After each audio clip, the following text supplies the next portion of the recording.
Hello dear student, welcome in this video. So बच्चों, आज हम आपका एक और न्यू चैप्टर स्टार्ट करने जा रहे हैं which is chapter number 8 and the name of the chapter is unitary method. ठीक है बच्चों, आज इस चैप्टर में हम सीखेंगे यूनिटरी मेथड क्या होता है और किस तरीके से हम इससे क्वेश्चन सॉल्व करेंगे। तो चलिए हम अपने चैप्टर को स्टार्ट करते हैं। If price of many things are given, यदि आपको बहुत सारी चीज़ों का प्राइस गिवन होता है बच्चों, and you have to find the price of something, यानी कि उसमें से आपको कुछ अलग चीज़ों का मतलब कुछ नंबर ऑफ थिंग्स अलग से आपको निकालना होता है। Then find the price of one thing, तो सबसे पहले आप क्या करोगे, एक चीज़ का वन थिंग का प्राइस फाइंड आउट करोगे। With the help of price of one thing you can find the price of something. फिर आपको जो पूछा गया है कि आपको इतने का प्राइस बताना है, तो आप उस एक निकाली हुई यूनिट से उसका प्राइस फाइंड आउट कर सकते हो। And this is unitary method, और यही बच्चों आपका यूनिटरी मेथड कहलाता है। एग्जाम्पल से समझते हैं। ठीक है, चलिए फर्स्ट एग्जाम्पल क्या है। If the price of 8 books are 120, यानी कि 8 बुक्स का प्राइस कितना है बच्चों, 120 है।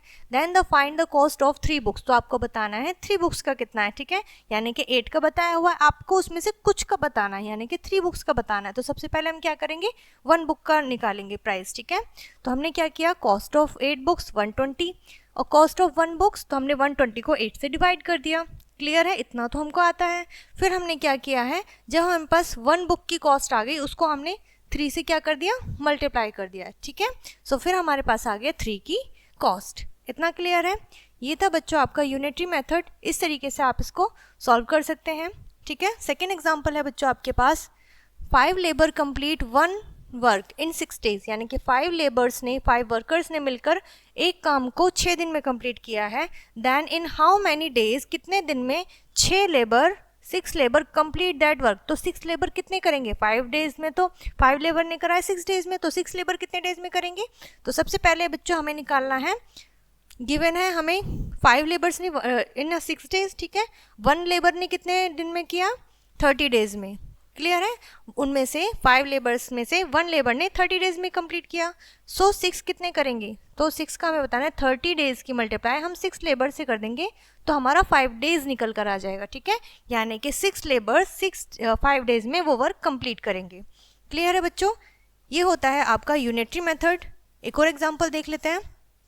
15 labour construct a road in 22 days, यानी कि 15 लेबर्स ने 22 डेज में कोई रोड बना दी। ठीक है, then in how many days 11 labours construct that road, तो अब आपको बताना है उनमें से 11 अगर लेबर को अलग करके दूसरी रोड बनवाई जाए तो वो कितने दिन में बनाएंगे। हमें पता है 15 लेबर्स ने बनाई थी 22 डेज में, 1 लेबर बनाएगा बच्चों 330 डेज में। ठीक है, हमने क्या किया, इसकी मल्टीप्लाई कर दी है। ठीक है, क्या किया है, मल्टीप्लिकेशन किया है। ठीक है, 11 labour complete the construction of the road is, हमने 33 डेज को 11 से डिवाइड कर दिया। ठीक है, तो आया हमारा 30 डेज, क्या आ गया, 30 डेज आ गया। क्लियर है। ठीक है, 22 डेज में कितने ने किए है, 15 ने किया है। ठीक है, 15 लेबर्स ने 22 डेज में किया है, और वो कंप्लीट हुआ है 330 डेज में, 1 लेबर अगर करेगा तो। ठीक है, क्लियर है। आते हैं अपने एक्सरसाइज की तरफ। ठीक है, यहाँ पे आपसे पूछा है बच्चों, the price of 10 metre wire, कोई 10 मीटर का वायर है, उसकी कॉस्ट है ₹60। Find the price of 3 metre, आपको 3 मीटर की बतानी है। ठीक है, सो आप क्या करेंगे, आपको 10 मीटर वायर की दी हुई है ₹60। ठीक है, 1 की आपने निकाली, तो आपने क्या किया, 60 को डिवाइड कर दिया 10 से, आपका आ गया 6। सो आप 3 का जब निकालोगे तो आपका आ जाएगा बच्चों 3 × 6 9। ठीक है, सो 9 रुपीज़ आपकी कॉस्ट आ जाएगी। ठीक है, इतना क्लियर है। आई होप इतना समझ में आ गया होगा बच्चों आपको। सो इस तरीके से आपको यूनिटरी मेथड के क्वेश्चन जो हैं बच्चों को कंप्लीट करने हैं। ठीक है, इसी तरीके के क्वेश्चन आपको इस एक्सरसाइज में देखने को मिलेंगे। ठीक है, आप इस एक्सरसाइज को कंप्लीट करिएगा। इस वीडियो को यहीं पर फिनिश करते हैं, मिलते हैं नेक्स्ट वीडियो में।